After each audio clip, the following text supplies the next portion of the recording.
All right, this is Unit 2, Lesson 4, Complex Numbers and Operation. Our essential question is, how can you represent and operate on numbers that are not on the real number line? Okay, here is our table of contents. Solve a quadratic equation using square roots.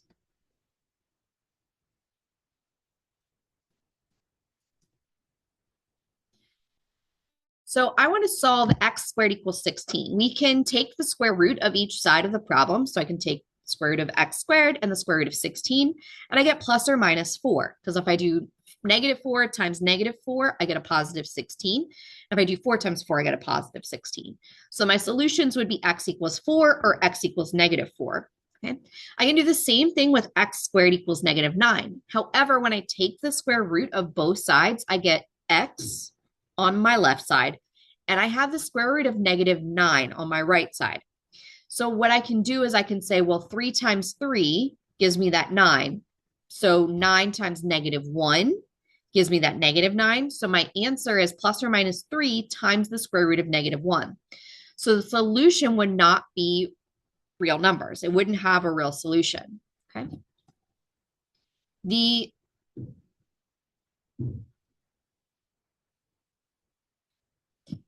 The imaginary unit is I, the letter I stands for the imaginary unit, and it equals the square root of negative 1. So when we're dealing with numbers and we have a square root of negative 1, we can substitute that value in for I. Okay. When solutions are not real, they can be either complex or imaginary. So complex numbers include an imaginary part. So there's also some patterns to I. So if I have I to the first power, right, I have the square root of negative 1. If I have I to the 5th or the 9th or the 13th, the 17th, the 21st, the 25th, I would also get a solution of negative 1. It simplifies down, okay? If I have I squared, or I to the 6th, to the 10th, the 14th, 18th, 22nd, or 26th, I would have a solution of negative 1. If I have I to the 3rd, which is really negative 1 times the square root of negative I, or negative 1, I would get negative I. Same thing if you have I to the 7th, to the 11th, 15th, 19th, 23rd, or 27th. And then I to the 4th, you would get a positive 1, because it's really like saying I squared times I squared. That would give you a positive 1. Also, if it's I to the 8th, the 12th, the 16th, the 20th, the 24th, or the 28th. The other way that you can do this with additional numbers on top of this, so if you had I to the 100th, okay, I could divide 100 by 4, okay, and if it goes in evenly, great, that means it's an I to the 4th power, okay, so that means my answer is going to be 1. So in this case, 100 divided by 4 would give me a whole number. There would be no extra remainder. So it would be the same thing as saying I to the 4th. So I to the 100th would be 1. Okay. If I had something like 101, right, I would have 1 left over. If I divided 101 divided by 4, I would have a remainder of 1. So that would be very similar to just I with, or I to the first power, which is the same thing as the square root of negative 1. So I to the 101st power would be the square root of negative 1.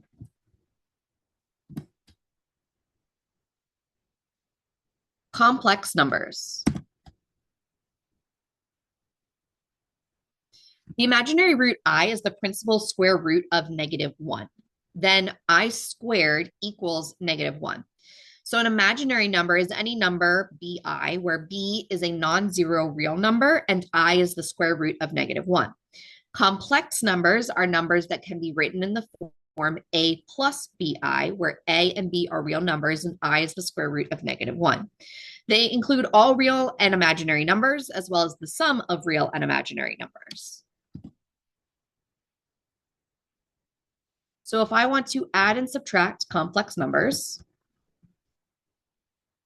I'm going to add and subtract just like I would any other number. Okay.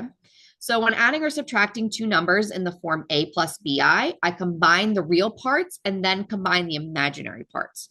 So the sum or difference may include both a real and imaginary part and can be written in the form a plus bi. So in my two examples here, I have 3 minus 7i plus 8 plus 9i. So I'm going to take the 3 plus the 8, I'm going to add them together, which gives me 11. And then the negative 7i plus the 9i, which gives me a positive 2i, because negative 7 plus 9 gives me 2. Okay. So my final answer is going to be 11 plus 2i. I can't combine them together. It's almost like saying that they're not like terms because of that I, that imaginary unit that's involved. Okay. When I'm subtracting, I do the same exact thing. So when subtracting, you can rewrite it as an addition problem. So I can distribute that negative sign to the 8 and the 9i. So I get 3 minus 7i plus negative 8 minus 9i. Combine my real terms, 3 and negative 8, which gives me negative 5. And I combine my imaginary terms, negative 7i plus a negative 9i, which gives me negative 16. So my final answer is going to be negative 5 minus 16i. Multiplying complex numbers.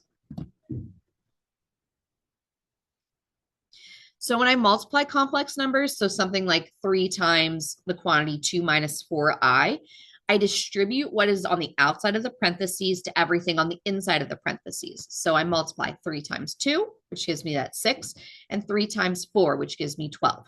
Okay. And I multiply and I simplify. 3 times 2 is 6.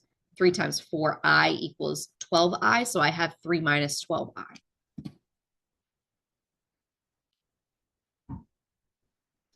If I have something where I'm multiplying two binomials together, so a binomial times a binomial, I can use the FOIL method, or you can use the lobster claw method, which is also the same type of thing where you just multiply your first by every single term in the second one, your second term by every single term in the second binomial. So in this case, I'm going to distribute using the FOIL method. So I do my first terms, 6 times 2, my outer terms, 6 times negative 4i, my inner terms, 2i times 2, and my last terms, 2i times negative 4i. Okay, then I'm going to simplify. 6 times 2 is 12. 6 times negative 4i is negative 24i. 2i times 2 is 4i, and 2i times negative 4i is negative 8i squared. Okay. We remember that I squared equals negative 1, so I substitute that value in.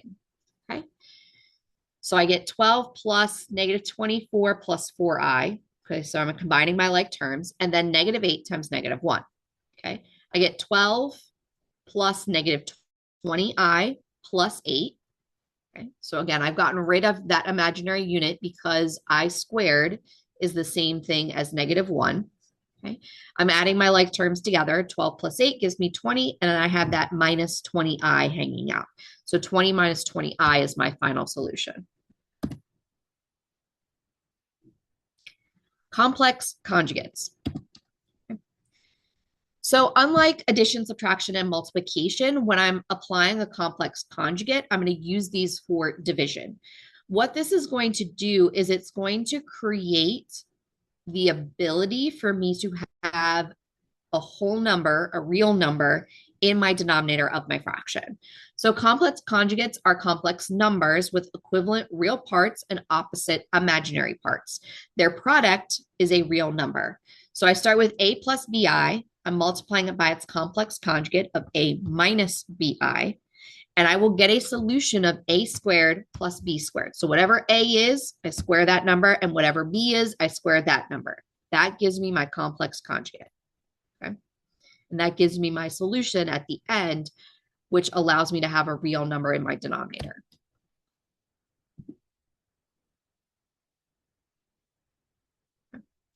To find a complex conjugate of a complex number, we just switch the sign in between the real portion and the imaginary portion.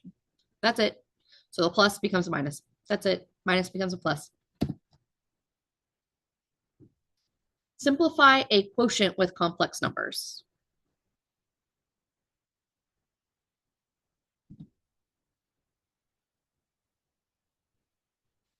How can you write the quotient 10 divided by 2 minus I in the form a plus bi? Okay, so again, I'm going to use a complex conjugate in order to get my denominator to be a real number, because right now it's a complex number. Okay, so I multiply the numerator and denominator by its complex conjugate. So I have 2 minus I. So again, all I'm doing is changing the sign between in front of the I. So instead of 2 minus I have 2 plus I. So my complex conjugate is 2 plus I. Whatever you do to the denominator, you have to do to the numerator when we're dealing with fractions. So all I'm doing is I'm multiplying the top by 2 plus I and the bottom times 2 plus I. Okay. I use that when you multiply by the complex conjugate, you can square the values of A and B and add them together. So my value for A is 2. My value for B is 1. Okay. Is anything, it's like having X instead of I.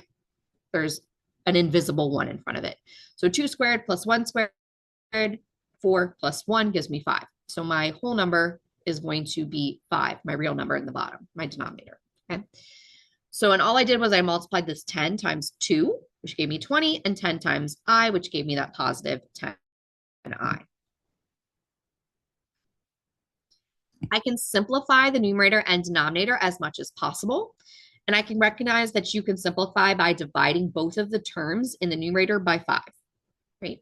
So when I do that, 20 divided by 5 gives me 4. 10 divided by 5 gives me 2. 5 divided by 5 gives me 1. So I'm left with no denominator, right? And my solution of 4 plus 2i. Factor a sum of squares.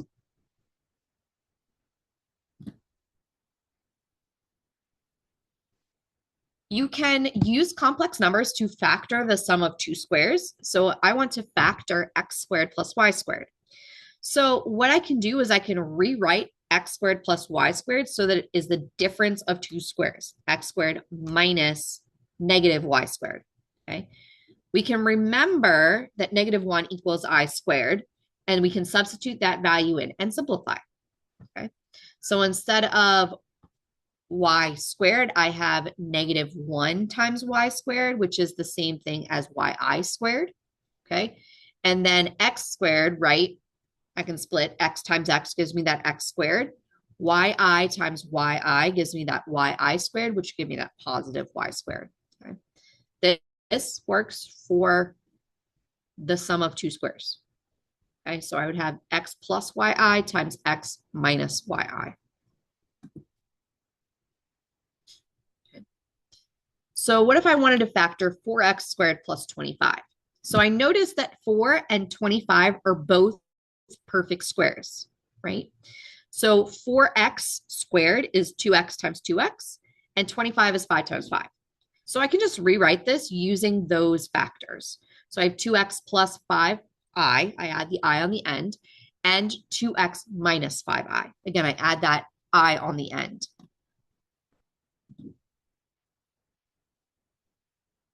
How about 8x squared plus 18? These are not perfect squares, but I notice that I can take a 2 out.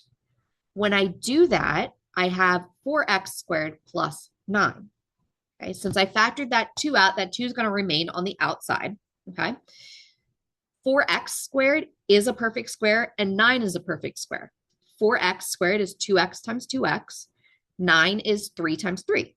So when I rewrite this, I have 2 times the quantity 2x plus 3i times the quantity 2x minus 3i. Okay.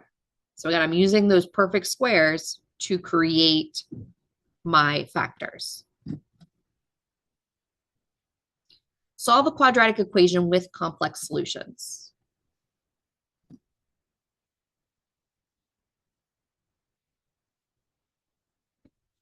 How can you solve x squared plus 4 equals 0 using factoring? Okay, I can again recognize that this is the sum of two squares. X squared is x times x, and 4 is 2 times 2. So I can rewrite it as x plus 2i times x minus 2i. Okay. Then I set each of those factors equal to 0, and I solve. X plus 2i equals 0, so x equals 2i, and x equals negative 2i.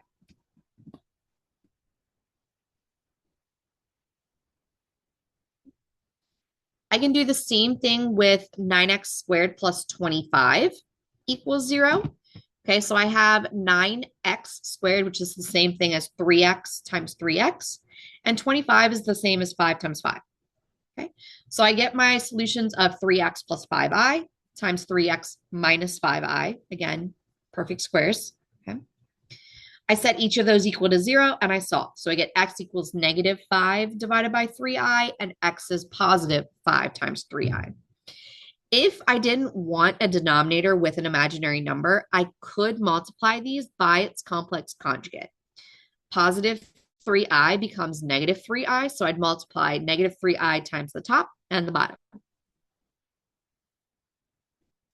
When I do that, I would get negative 15i over 9.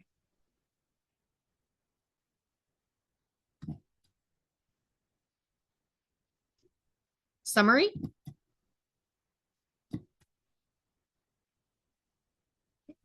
So I dealt with the imaginary unit, which is the square root of negative 1. Complex numbers, which is a plus bi, where a and b are both real numbers. The bi is the imaginary part. For addition and subtraction, I can add my real numbers together and I can add my complex portions together to create that complex number. A multiplication, I can use the FOIL method or I can use the distributive property to simplify and then simplify as much as possible, remembering that I squared equals negative 1.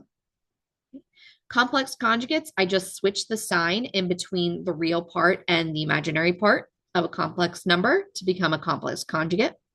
And then I can use that complex conjugate to solve division problems, remembering to multiply by that complex conjugate to both the numerator and the denominator, okay? And then simplifying as much as possible. And that is the end of lesson 4.